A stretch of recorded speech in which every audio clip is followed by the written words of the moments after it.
Welcome back to the deep dive. Today we're tackling a really significant topic. It affects hundreds of millions globally, often works completely under the radar, yet it's behind a, well, frankly astonishing number of deaths each year. That's right. We're talking about inflammation of the liver hepatitis. Exactly. One of your absolute powerhouse organs, the liver, targeted by this whole range of threats. It really is a powerhouse. Think about it. Digestion, energy, detoxification. It does so much. And when it gets inflamed, hepatitis, well, the outcomes can vary hugely. It could be mild, barely noticeable, or it could lead to severe liver damage, cirrhosis, even liver cancer. And yes, it can be fatal in far too many cases. And that's what makes it fascinating for a deep dive, right? It's not just one thing. Hepatitis is this broad term. So our mission today is really to cut through that complexity for you. Give you a clear shortcut, yeah. A shortcut to understanding this major global health issue. We'll hit the key medical facts, look at the science journey behind it, and hopefully arm you with some, essential insights, maybe even surprising facts, without it feeling overwhelming. And the sources we looked at, they paint a pretty stark picture. Globally, something like 304 million people are living with chronic hepatitis B or C. Chronic, that's the long-term kind. Exactly. And those infections lead to about 1.3 million deaths every year. That puts viral hepatitis right up there with the biggest infectious disease killers. Wow. Yeah. And the key thing for you to grasp is that there are 5 main viral culprits, A, B, C, D, and E. But they're really quite different. Different how? In how you get them, how sick they make you, where they're common, and crucially, how we prevent and treat them. Big differences. Okay. So let's start there with this idea of the silent threat. What is hepatitis at its core, and why the focus on it being silent? Well, simply put, hepatitis just means inflammation of the liver tissue. We tend to talk about it as either acute resolves within 6 months or chronic, meaning it lasts longer. And acute is often less worrying. Often, yes. Acute can be self-limiting. Your body just fights it off. Yeah. But chronic hepatitis is much more insidious because it can slowly, progressively lead to really severe stuff like cirrhosis, that's heavy scarring of the liver, and liver cancer. And the silent part. That's key. Many people, especially with chronic viral types like B or C, can live for years, with very mild symptoms, or maybe none at all while the damage is just ticking along inside. A hidden danger, truly. Absolutely. It's like this slow sabotage until sometimes it's quite advanced. That really underlines the need for awareness. So it's not just viruses causing this, you mentioned. Correct. Viruses are the most common, definitely. But you also have toxic hepatitis. Think excessive alcohol, certain medications, chemicals. Things we ingest or are exposed to. Exactly. And then there's autoimmune hepatitis. That's where your own immune system gets confused and actually attacks your liver cells. So the liver's really vulnerable from multiple angles. It is. It highlights how many different things can insult this vital organ. Okay, that's a great overview. Right. But the viruses, A, B, C, D, E, that's where the paths really diverge, isn't it? For public health, too. Massively. Let's unpack those. Starting with hepatitis A and E, what links them? The main link is how they spread the fecal-oral route. Meaning contaminated food and water. So they're more common in places where sanitation and access to clean water can be, well, challenging. Low and middle income countries often see more cases. And how serious are they usually? Most infections are actually quite mild. People recover fully, develop immunity. But, and this is important, they can be severe. They can cause fulminant hepatitis, which is rapid severe liver failure. Oh, wow. Hepatitis E, for example, is particularly dangerous for pregnant women. The rate of fulminant hepatitis can be as high as 15–20% in that group. That's incredibly high. It is. But the good news, we have vaccines for both A and E. And fundamentally, good hygiene, hand washing, clean water is absolutely crucial for prevention. Okay, so A and E are largely about ingestion. How do B, C, and D spread differently? Right, they're different beasts. Hepatitis B, C, and D are transmitted through infected blood and body fluids. So things like sexual contact, mother-to-child transmission during birth, sharing needles for IV drug use, for instance, or even contaminated medical equipment if sterilization isn't perfect. Very different prevention strategies needed then. Completely different focus, yes. Let's zoom in on hepatitis B.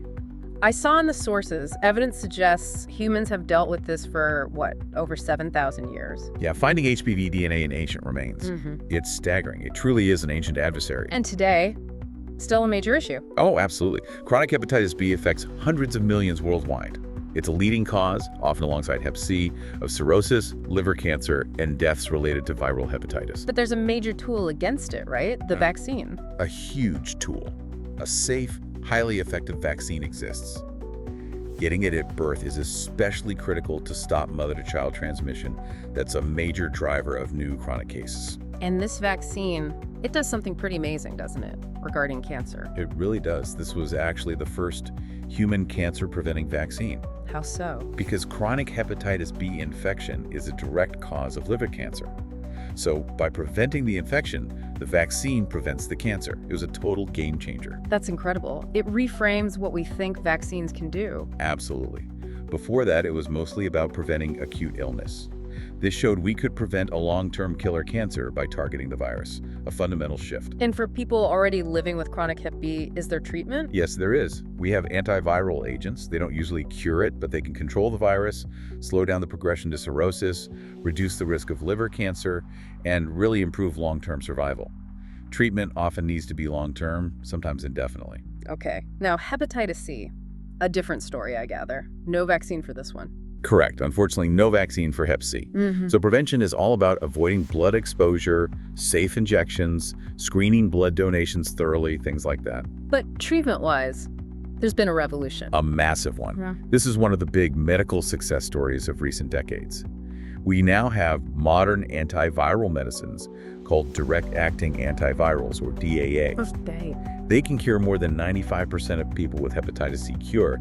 It dramatically cuts the risk of dying from cirrhosis or liver cancer. 95% cure rate, that's phenomenal. It is. The huge challenge now, though, is access. Globally, way too few people know they have it or can get access to these life-saving drugs. Diagnosis and treatment access remains shockingly low. A curable disease, but people aren't getting cured. That's tough. It's a major public health failure, frankly. And what about hepatitis D? It has this unique dependency, right? Like it needs a partner. That's a good way to put it. It's often called a satellite virus or a defective virus. It can only infect someone who is already infected with hepatitis B. It can't survive on its own. Nope. It needs the hepatitis B virus to replicate and spread. And when you get both together, that dual infection, it's generally much worse. It leads to more severe liver disease and faster progression to cirrhosis and cancer. So if you protect it against Hep B, You're automatically protected against Hep D. That Hep B vaccine pulls double duty, essentially. And importantly, the WHO recently formally classified hepatitis D as carcinogenic cancer-causing, just underlining how serious that co-infection is. okay, so those are the viral heavyweights. But you mentioned the liver has other enemies too. What about non-viral causes? Right, crucial not to forget those. First up, metabolic causes. The big one many people know is alcoholic hepatitis. Caused by? Excessive alcohol consumption, plain and simple. It's a major driver of cirrhosis in places like the US. It usually involves drinking heavily, consistently over time, often more than maybe 80 grams a day for men, 40 for women, roughly speaking. So quantity and duration matter. Definitely. And then there's the non-alcoholic version. Yep. Yes. Non-alcoholic steatohepatitis, or NASH. This is where fat builds up in the liver, causing inflammation and damage, but not primarily due to alcohol. What drives that then? It's strongly linked to metabolic syndrome, things like obesity, insulin resistance, type 2 diabetes. And NASH is a rapidly growing problem. It was projected to become the leading reason for liver transplants in the US around 2020. Really? Overtaking Hep C and alcohol? That was the projection, yes. It shows this massive shift towards metabolic liver disease. A huge public health challenge. What else besides metabolic issues? Toxins? Yes, toxic and drug-induced hepatitis. Many things can injure the liver. Industrial chemicals like carbon tetrachloride, sure, but also common medications. Like what? Paracetamol acetaminophen in overdose is a classic example.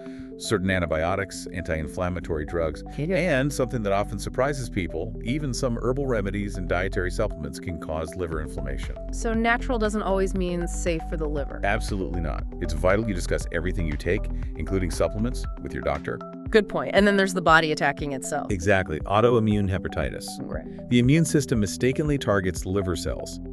We don't fully know why it happens.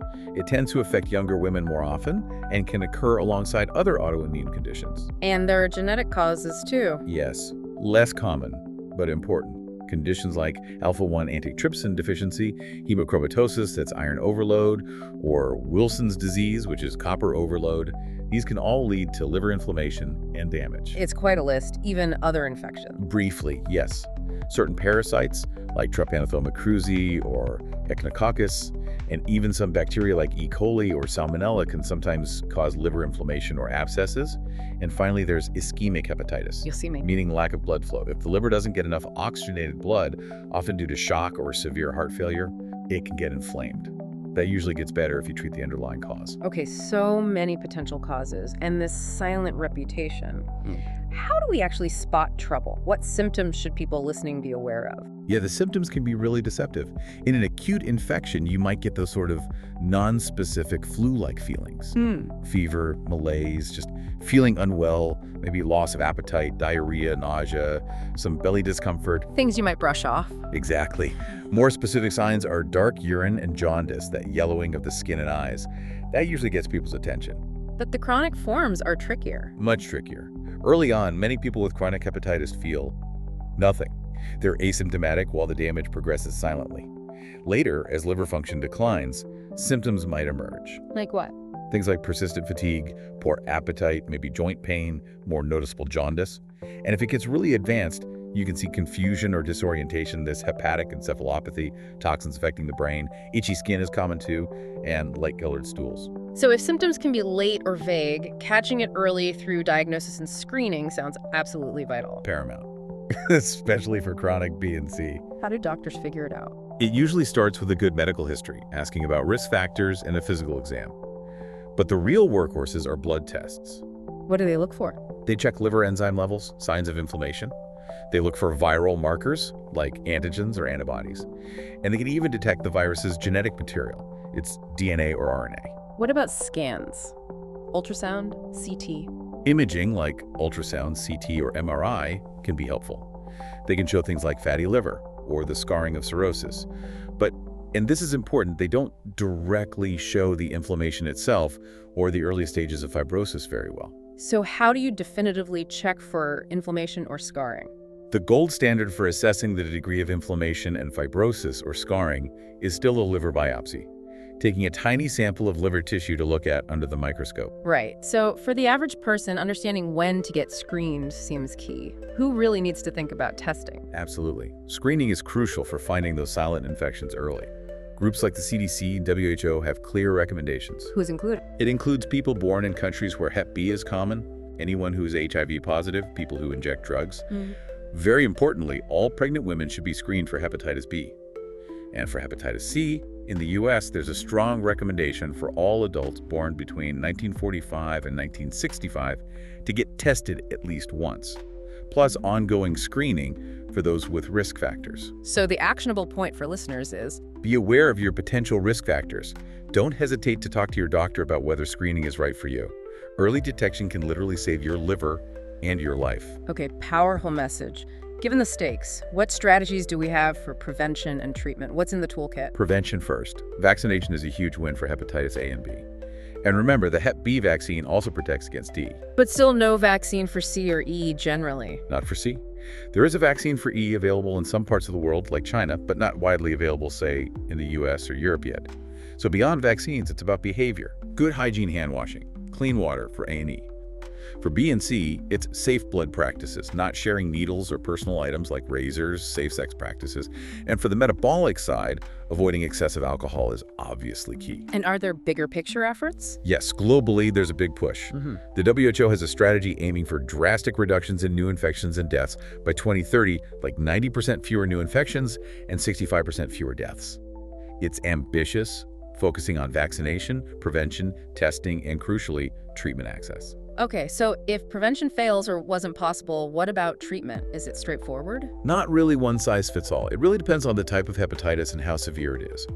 General supportive care rest, good nutrition is often a starting point. And for the viruses specifically? For A&E, it's mostly that supportive care. Let the body recover.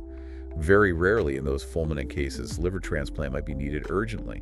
For chronic B, we use those antiviral agents we talked about to control the virus, often long-term. And C? C is where we have the direct-acting antivirals, the DAAs, the cure. Game changer. What about D, the tricky one? D remains tough. Interferon alpha is used, but it's not curative and has side effects. It's an area needing better treatments. And the non-viral types. Alcohol, NOAH. For alcoholic hepatitis, the absolute cornerstone is stopping alcohol completely. Plus nutritional support, maybe psychosocial support. Yeah. Severe cases might get corticosteroids. For NASH, it's lifestyle. Gradual weight loss, more physical activity, healthier diet. No magic pill yet. Autoimmune. Autoimmune hepatitis is treated with immunosuppressants, usually corticosteroids and drugs like azathioprine, to calm down the immune attack on the liver. And when the damage is too severe... When you get to end-stage liver failure, either acute or chronic, especially with cirrhosis or cancer developing, then a liver transplant becomes the main option. A life-saving one, but a major undertaking. It's really clear how far we've come in understanding and managing these conditions, thinking about the history. It goes way back, doesn't it? It really does. Observations of jaundice that yellowing are ancient. Sumerians, Hippocrates, they described it. And hepatitis has been a scourge in wartime. Napoleonic Wars, both world wars. Huge outbreaks among soldiers. Millions affected in WWII, sometimes linked to contaminated vaccines back then, tragically. And there were some ethically challenging moments in the research history, too. Yes, absolutely. Yeah? The Willowbrook State School studies in the 50s and 60s are a significant and deeply troubling chapter. What happened there? A researcher, Saul Krugman, intentionally infected mentally disabled children with hepatitis virus to study its transmission and develop a vaccine. It sparked massive debate about research ethics, informed consent, protecting vulnerable populations. Critical, hard lessons were learned. A very stark reminder of ethical boundaries. But research also led to breakthroughs. Definitely. A more positive story is Dr. Baruch Blumberg's work in the 60s. He discovered what was called the Australia antigen, purely by chance almost. And that turned out to be? The hepatitis B surface antigen. That discovery directly led to the development of the Hep B vaccine, earning him a Nobel Prize. And as we said, the first ever cancer-preventing vaccine. Monumental. Beyond the medical story, what's the broader impact? Economically, for instance. Huge economic burden. Chronic hepatitis, B and C especially, costs healthcare systems billions globally. Treatment costs, hospitalizations, lost work productivity. It adds up significantly. And it affects certain groups more. Yes. People living with HIV have a much higher rate of hepatitis C co-infection, which complicates treatment for both conditions. And pregnant women, as we touched on, face risks. They can pass B or C to their baby, and Hep E infection during pregnancy is particularly dangerous for the mother. So we've really covered a lot of ground, from the different ways the liver can get inflamed viruses, toxins, metabolism, immune system, to its often silent nature. Right, through to the amazing scientific journey, ancient observations to modern cures and vaccines, navigating those ethical complexities along the way. It really highlights hepatitis as this major, multifaceted public health challenge, doesn't it? It does. It demands everything from individual awareness and action to global coordination on prevention, screening, and treatment access. It really shows that interplay between personal health choices and big public health efforts. A testament to science, but also a reminder of the work still needed. Definitely. Yeah. Especially on access to those cures and diagnostics. Okay. As we wrap up this deep dive, here's something for you, our listener, to think about. Given everything we've discussed, the silent progression, the power of vaccines for A and B, the existence of a cure for C, the importance of screening, how might this change your view on routine vaccinations, or maybe discussing screening with your doctor? Yeah, and what personal responsibility do you feel now?